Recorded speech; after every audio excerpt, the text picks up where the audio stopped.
Hello नमस्कार आदाब सलाम सत श्री अकाल केम छो कसे काय केरो हाल है केना छी यहाँ सब कैसन वारी हाउ आर यू कैसे हैं आप लोग केमो नाचो मनक्का खम्बा गरी हुकुम केमती अच्छंती की खबर। उम्मीद करता हूँ कि आप लोग बहुत अच्छे होंगे, स्वस्थ होंगे, दुरुस्त होंगे और आपका समय बहुत मजे में बीत रहा होगा। मित्रों, आज के इस वीडियो में मैं चर्चा करने जा रहा हूँ एक विशेष व्यक्ति के कुंडली के बारे में जिनका डेट ऑफ बर्थ है 14 सितंबर 1986 3:20 AM मुंबई का इनका जन्म है।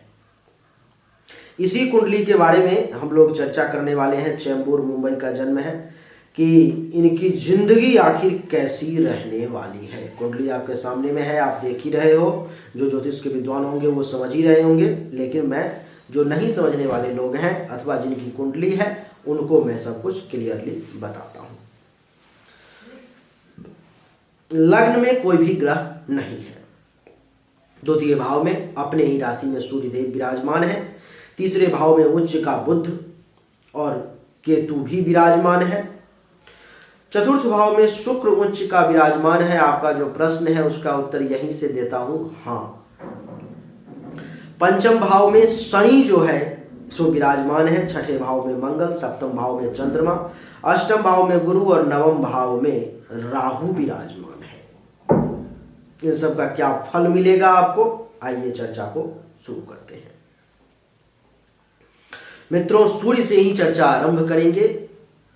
सूर्य आपके कुंडली, अच्छा, आपकी जो कुंडली है वो कर्क लग्न की है और मकर राशि है आपकी, ये आप नोट कर लो। और सबसे पहले जो है आप कॉपी पेन निकाल लो और मैं जो लिखाता हूं वो लिख लो, फिर हम लोग फलादेश की तरफ बढ़ेंगे।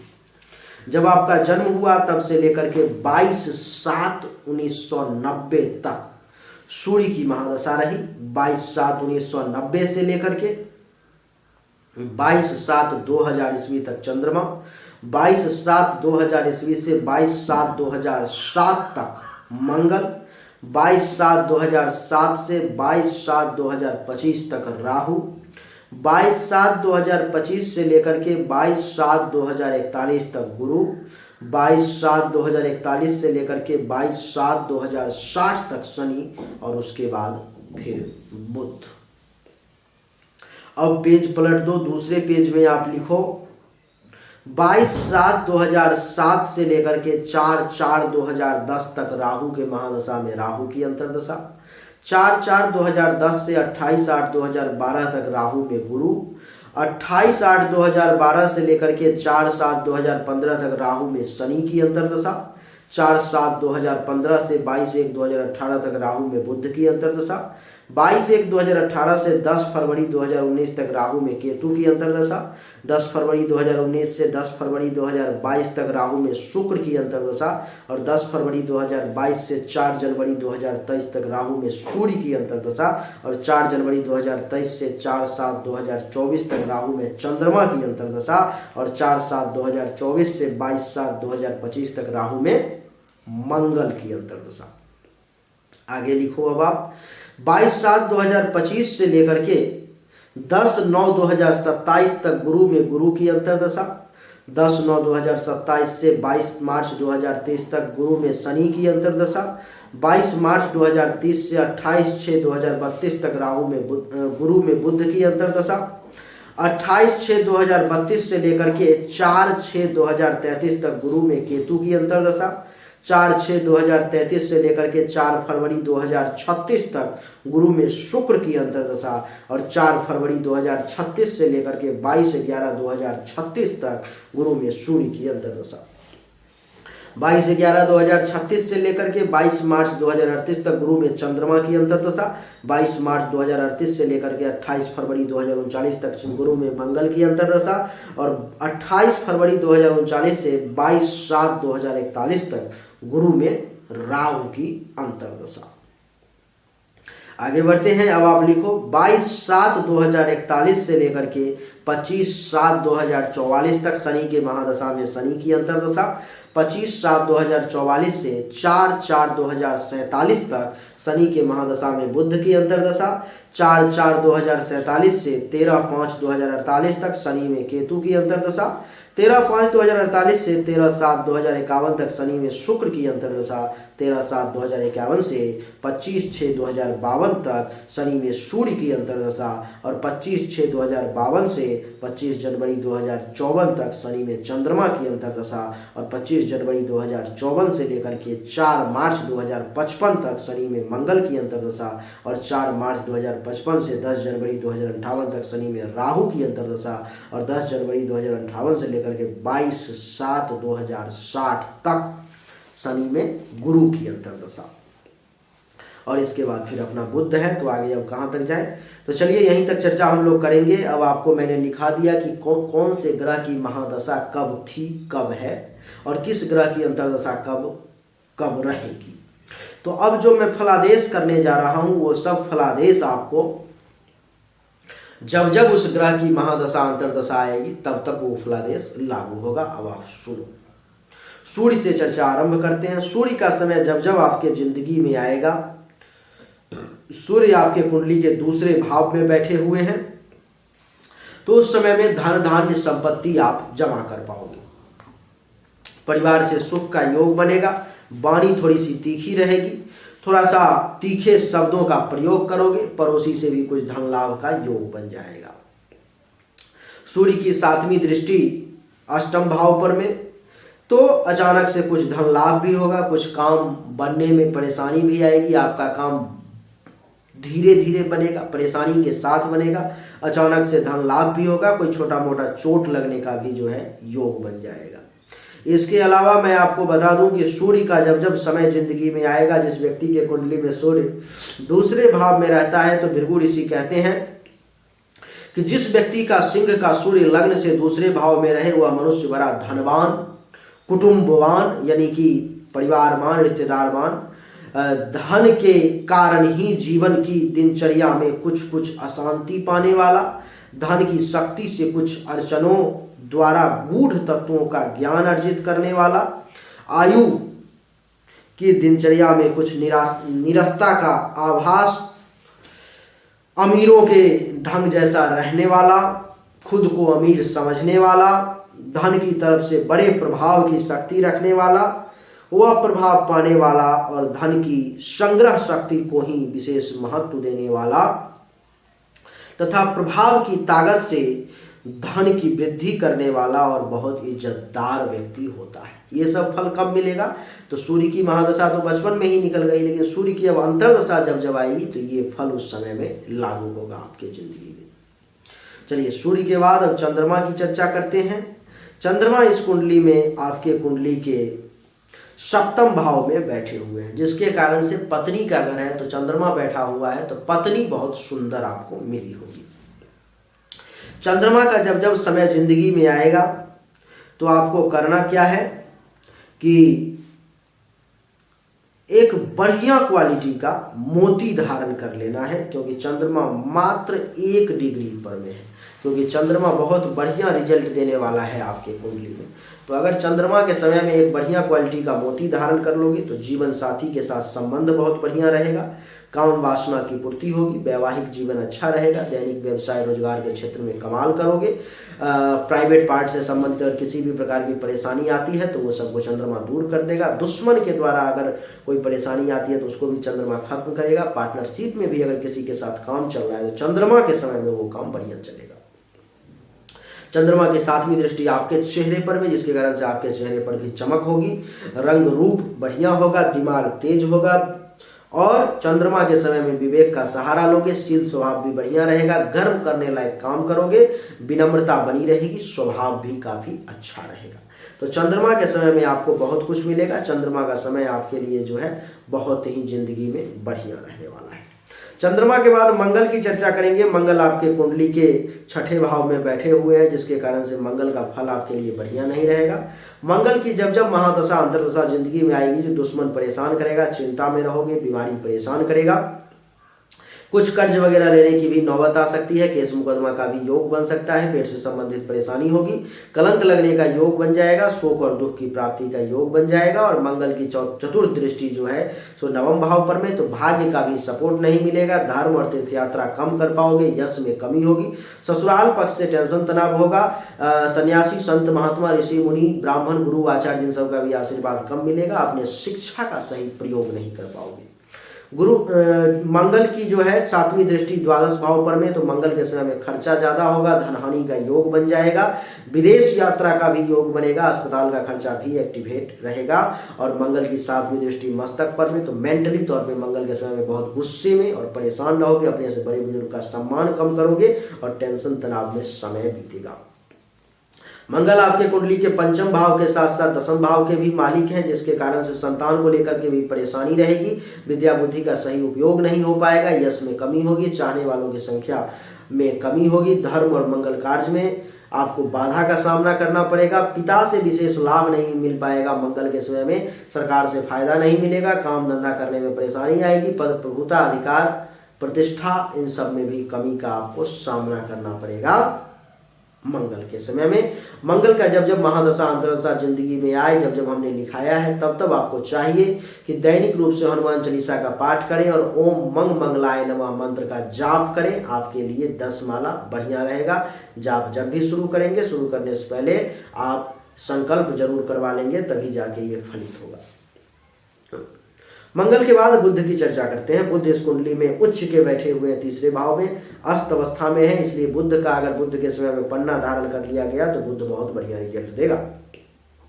बुध के समय में जो है आपको मेहनत ज्यादा करना पड़ेगा, परिश्रम ज्यादा करना पड़ेगा। अगर कोई छोटा भाई बहन होंगे तो वहां से भी लाभ मिलेगा। जूनियर्स का भी सपोर्ट मिलेगा। खुद के पराक्रम में वृद्धि होगी। पैशंस लेवल भी बड़ा मजबूत रहेगा। और गुप्त शत्रु आपको डैमेज नहीं कर पाएगा। गले से संबंधित, नाक से संबंधित, कान से संबंधित, श्वसन अंग से संबंधित किसी भी प्रकार की परेशानी अगर आती भी है तो बुध उसको दबा देगा। और बुध की 7वीं दृष्टि 9वें भाव पर में, तो बुध के समय में भाग्य का सपोर्ट मिलेगा। धर्म का पालन करोगे। तीर्थ यात्रा भी कर पाओगे। यश में वृद्धि होगी। ससुराल पक्ष से लाभ मिलेगा। संत, महात्मा, ऋषि, मुनि, ब्राह्मण, आचार्य इन सब का आशीर्वाद भी मिलेगा। शिक्षा का स्तर भी बढ़िया रहेगा और उसका लाभ भी ले पाओगे। और आपको मैं बता दूं कि बुध जो है इस कुंडली में मालिक हैं द्वादश भाव के भी, जिसके कारण से खर्चा भी होगा, कुछ धनहानि भी होगा, सुख में भी कुछ कमी होगी, अस्पताल का खर्चा भी कुछ एक्टिवेट रहेगा। बुध के समय में एक बढ़िया क्वालिटी का पन्ना धारण करना आपके लिए अनिवार्य हो जाएगा। बुध के बाद बृहस्पति की चर्चा करते हैं। बृहस्पति इस कुंडली के 8म भाव में बैठे हुए हैं। बृहस्पति का समय भी हिंदुस्तान के लिए बहुत अच्छा नहीं रहेगा। बृहस्पति के समय में जो है सो काम में बाधाएं, रुकावट बहुत आएंगी। रुक रुक करके काम होगा। अचानक से बनता बनता काम बिगड़ भी जाएगा। कुछ चोट वगैरह लगने का भी योग बन जाएगा। कुछ रैंडम धन लाभ का भी योग बन जाएगा। और बृहस्पति की 5वीं दृष्टि द्वादश भाव पर में, तो खर्चा भी ज्यादा होगा। धनहानि का भी योग, अस्पताल के खर्चा का भी योग। और यहाँ से 7वीं दृष्टि 2रे भाव पर में, तो बैंक बैलेंस करने में भी थोड़ी परेशानी का सामना करना पड़ेगा। परिवार में भी कुछ टेंशन तनाव, पड़ोसी से भी कुछ टेंशन तनाव, वाणी भी कुछ तीखी हो जाएगी। और बृहस्पति की 9वीं दृष्टि 4th भाव पर में, तो मकान का योग, जमीन का योग, अचल संपत्ति प्राप्ति का योग। लेकिन इन सबको प्राप्ति करने में बहुत परेशानी का सामना करना पड़ेगा। सुख में कुछ कमी का योग, माता को हेल्थ वाइज परेशानी, गाड़ी वाहन का योग भी बनेगा। गुरु के समय में आपको दैनिक रूप से ओम ब्रिंग बृहस्पतये नमः, ओम ब्रिंग बृहस्पतये नमः, इस मंत्र का आपको रोज जाप करना पड़ेगा। तभी जाकर के गुरु जो है आपको बढ़िया फल दे पाएगा। 10 माला दैनिक रूप से जाप करोगे तभी जाकर के गुरु का बढ़िया रिजल्ट आप ले पाओगे। गुरु के बाद शुक्र की चर्चा करते हैं। शुक्र इस कुंडली में मालव्य नामक राजयोग बना रहा है, जो आपके कुंडली के 4th भाव में बैठा हुआ है। शुक्र आपके लिए बहुत ही अच्छा है। शुक्र का जब जब समय आएगा जिंदगी में, सुख में दिन दोगुना रात चौगुना वृद्धि हो जाएगी। माता से लाभ मिलेगा। माता का स्वास्थ्य भी शुक्र के समय में बढ़िया रहेगा। मकान बनाने का योग बना देगा शुक्र। जमीन खरीदने का योग बना देगा। अचल संपत्ति प्राप्ति का योग बना देगा। गाड़ी बढ़िया बढ़िया खरीदने का योग बना देगा। अनएक्सपेक्टेड धन लाभ का योग बना देगा। पिता से लाभ का योग बना देगा। काम धंधा बढ़िया चलाने का योग बनाएगा। पद प्रभुता में वृद्धि करने का योग बनाएगा। अधिकार में वृद्धि करने का योग बनेगा। प्रतिष्ठा में वृद्धि करने का योग बनेगा। राजयोग भी फलित होगा। शुक्र आपके लिए राजयोग कारक हो गया। शुक्र के समय में पैसा भी बहुत आएगा, लाभ भी बहुत होगा, आय में भी बहुत वृद्धि होगी, उपलब्धि की प्राप्ति होगी, मनोकामनाओं की पूर्ति होगी, बड़े भाई बहन सीनियर्स का भी सपोर्ट मिलेगा, पुत्र दामाद का भी सुख जो है शुक्र के समय में आपको प्राप्त होगा। तो शुक्र का रिजल्ट आपके लिए हर मामले में बढ़िया है। शुक्र आपके लिए 11 डिग्री पे है, बहुत कुछ देने में सक्षम है। आप जिस फील्ड में हो, म्यूजिशियन, म्यूजिक डायरेक्टर बनना चाहते हो, उस फील्ड में, एक्टिंग के फील्ड में, इन सब में शुक्र आपको कमाल कर देगा, बहुत बढ़िया रिजल्ट देगा। शुक्र के लिए एक बढ़िया क्वालिटी का व्हाइट सफायर धारण कर लोगे शुक्र के समय में, कम से कम बहुत बढ़िया रिजल्ट देगा। शुक्र के बाद शनि की चर्चा करेंगे। शनि इस कुंडली में जो है सो सप्तम भाव के साथ साथ अष्टम भाव के भी मालिक हैं। और आपको मैं बता दूं कि कर्क लग्न वालों के लिए जो है शनि एक मारक ग्रह होता है, अच्छा ग्रह नहीं होता है। तो शनि पंचम भाव में बैठ करके एक पुत्री प्राप्ति का भी योग बनाते हैं। और शनि जो है इस कुंडली में 10 डिग्री पर में बैठे हुए हैं, तो कैसा फल मिलेगा वो सुन लो। शनि के समय में जब जब शनि की महादशा अंतर्दशा जिंदगी में आएगी, संतान को लेकर के कुछ टेंशन तनाव, एक पुत्री प्राप्ति का योग, संतान को लेकर के कुछ परेशानी, विद्या बुद्धि के क्षेत्र में सही उपयोग ना होना, यश में कुछ कमी, चाहने वालों की संख्या में भी कुछ कमी का एहसास होगा। धर्म और मंगल कार्य जो भी है जिस गति से पूरा होना चाहिए, जिस हिसाब से होना चाहिए, उसमें परेशानी का योग, ननिहाल पक्ष से भी टेंशन तनाव का योग। शनि की तीसरी दृष्टि सप्तम भाव पर में जीवन साथी के साथ भी कुछ टेंशन तनाव का योग, काम वासना की अधिकता, दैनिक व्यवसाय काम धंधा के क्षेत्र में भी कुछ परेशानी और प्राइवेट पार्ट से संबंधित परेशानी, दुश्मन के द्वारा परेशान भी शनि करवाएगा। और शनि की 7वीं दृष्टि एकादश भाव पर में, तो पैसा इनकम में भी कुछ परेशानी करेगा, आय में भी परेशानी करेगा, उपलब्धि की प्राप्ति में भी परेशानी का योग बनाएगा, मनोकामनाओं की पूर्ति में भी आपको टेंशन तनाव का सामना करना पड़ेगा। इतनी आसानी से इच्छाएं आपकी पूर्ति नहीं होंगी।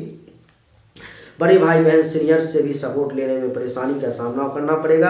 8, 9, 10 दसम दृष्टि द्वितीय भाव पर में बैंक बैलेंस करने में बहुत परेशानी का सामना करना पड़ेगा। वाणी बड़ी तीखी हो जाएगी, पड़ोसी के साथ भी कुछ टेंशन तनाव, और परिवार में भी कलह की स्थिति शनि उत्पन्न कर देंगे। और हर काम जो है आपका वो रुकावट और परेशानी के साथ ही पूरा होगा।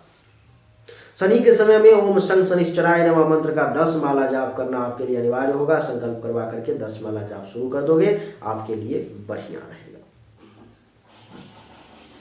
शनि के बाद राहु की चर्चा करते हैं। राहु जो है इस कुंडली के मीन राशि में 9वें भाव में बैठे हुए हैं। और इस कुंडली में अभी राहु का ही समय भी चल रहा है। राहु का फलादेश भी इस कुंडली के लिए अच्छा नहीं है। एक राजयोग है जिसके कारण से जिंदगी में सभी परेशानी को झेलने की आप में क्षमता है, और ज़्यादा परेशानी को लगाओगे नहीं, ज़्यादा परेशानी को वैल्यू नहीं दोगे और उससे टकराते हुए लड़ते हुए आगे चले जाओगे। ये मालव्य नामक राजयोग है जिसके कारण से जिंदगी में आप ऐसा करोगे। राहु देख लो आपके कुंडली के 9वें भाव में बैठा हुआ है। इस समय में भाग्य का जितना सपोर्ट मिलना चाहिए उतना सपोर्ट राहु लेने नहीं देगा। वैसे 28 डिग्री पर में है, 5% ही आपको डिस्टर्ब करने में सक्षम है, लेकिन देख लो क्या क्या डिस्टर्ब कर सकता है। भाग्य का सपोर्ट लेने में परेशान करेगा, धर्म का पालन करने में आपको मदद नहीं करेगा, तीर्थ यात्रा वगैरह करने में परेशानी देगा, यश में कुछ कमी करेगा, जो यश में जितनी तेजी से वृद्धि होनी चाहिए वो नहीं होने देगा, जितना मेहनत आप करते होगे। ससुराल पक्ष से भी कुछ टेंशन तनाव करवा देगा। बढ़िया गुरु आचार्य ऋषि मुनि संत महात्मा इन सब का भी आशीर्वाद जो है आपको सही तरीके से नहीं लेने देगा। शिक्षा का भी पूरा उपयोग नहीं होने देगा राहु। शिक्षा जो आपके पास में ज्ञान है उसका लाभ पूरा नहीं लेने देगा। 1, 2, 3, 4, 5 राहु की पंचम दृष्टि आपके मस्तक पर में है, जिसके कारण से शारीरिक रूप से भी कुछ परेशान करेगा, ज्ञान में भी कुछ कमी करेगा, पथ भ्रष्ट भी करने का प्रयास करेगा और आपको मेंटली तौर पर में डिस्टर्ब और मानसिक अशांति का शिकार भी बनाएगा। शील स्वभाव में भी थोड़ी सी कमी लाएगा और विनम्रता को क्रूरता में बदलने का प्रयास करेगा। राहु की 7वीं दृष्टि तीसरे भाव पर में छोटे भाई बहन जूनियर्स से भी बहुत ज्यादा लाभ नहीं लेने देगा। पराक्रम में भी कमी करेगा, पैशंस लेवल को कमजोर करेगा।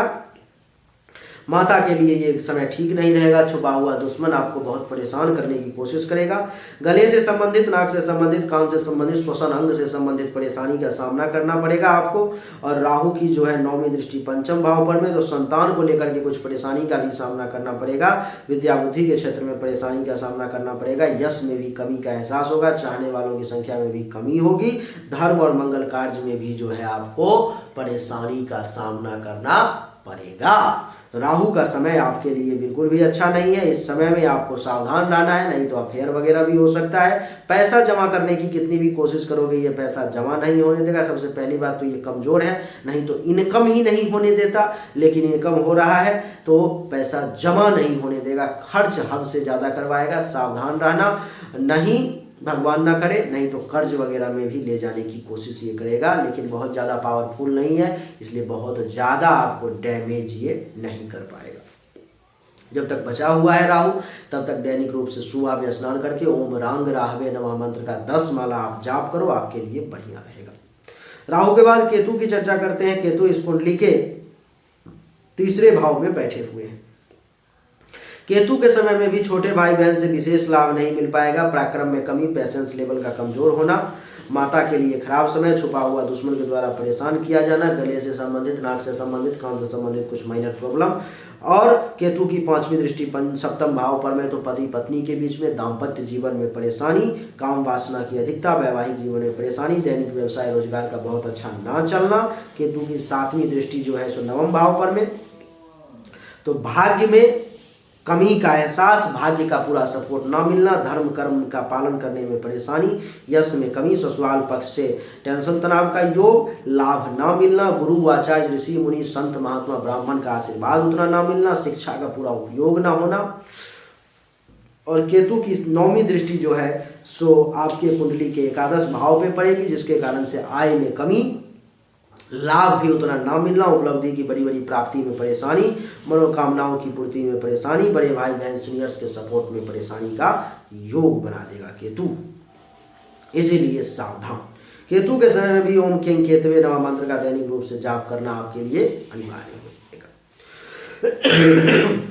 आपके कुछ प्रश्न हैं, उसका उत्तर भी मैं दे देता हूं। आपका प्रश्न है, मैं एक म्यूजिक प्रोड्यूसर हूं और अभी फिलहाल एक रेडियो स्टेशन में काम करता हूं। ठीक है, आपका क्वेश्चन आपके हैं। गुरुजी कुछ सवाल थे मेरे, हो सके तो वीडियो में बता देना। मैं एक म्यूजिशियन हूं जो कंप्यूटर की मदद से म्यूजिक प्रोड्यूस करता हूं और आगे जाकर के फिल्मों में म्यूजिक डायरेक्टर बनने की और फेमस होने की ख्वाहिश है। क्या इसकी संभावनाएं हैं और क्या मुझे इसमें अच्छी सफलता मिलेगी? इसी में निश्चित रूप से अच्छी सफलता मिलेगी आपको। आप अपना प्रयास करते रहें, सिर्फ ग्रह का थोड़ा सा सपोर्ट आपको जब मिल जाएगा, बस आप निश्चित रूप से इसमें सफल होंगे, क्योंकि शुक्र उच्च का है, बहुत आगे तक आपको ले जा सकता है। दुर्भाग्य की बात यह है कि शुक्र की महादशा आपको प्राप्त नहीं हो रही है, लेकिन अंतरदशा में शुक्र आएगा, प्रत्यंतर में शुक्र आएगा और आपको लाभ देगा। दूसरा, क्या मुझे इंडिया में ज़्यादा सफलता मिलेगी या विदेश जाना, और क्या विदेश में सेटिंग होने का चांस है? ठीक है, एक सेकेंड, ये क्वेश्चन बहुत बढ़िया है। एक मिनट। आपको अभी विदेश में सफलता ज़्यादा मिलेगी। अगर आप विदेश चले जाते हो तो आपके लिए सबसे ज़्यादा उत्तम रहेगा, सबसे बढ़िया रहेगा, क्योंकि राहु के बाद भी जो आने वाला समय है वो गुरु है। अगर विदेश चले जाओगे तो गुरु का निगेटिव प्रभाव आपके ऊपर में जो मैंने बताया है वो ज़्यादा नहीं पड़ेगा, राहु का निगेटिव प्रभाव आपके ऊपर में ज़्यादा नहीं पड़ेगा। तीसरा, मुझे किस चीज़ का ध्यान रखना चाहिए, आगे की लाइफ प्लानिंग किस तरह से करनी चाहिए, वो सब मैंने आपको बता ही दिया है कि किस ग्रह का क्या फल है और क्या उपाय करके आप उस परेशानी को कम कर सकते हो और क्या उपाय करके आप ज़्यादा से ज़्यादा फायदा ले सकते हो। नोट, मेरी शादी हो चुकी है और एक लड़की है और एक बच्चा सोच रहे हैं। Thank you. लड़की है और लड़के के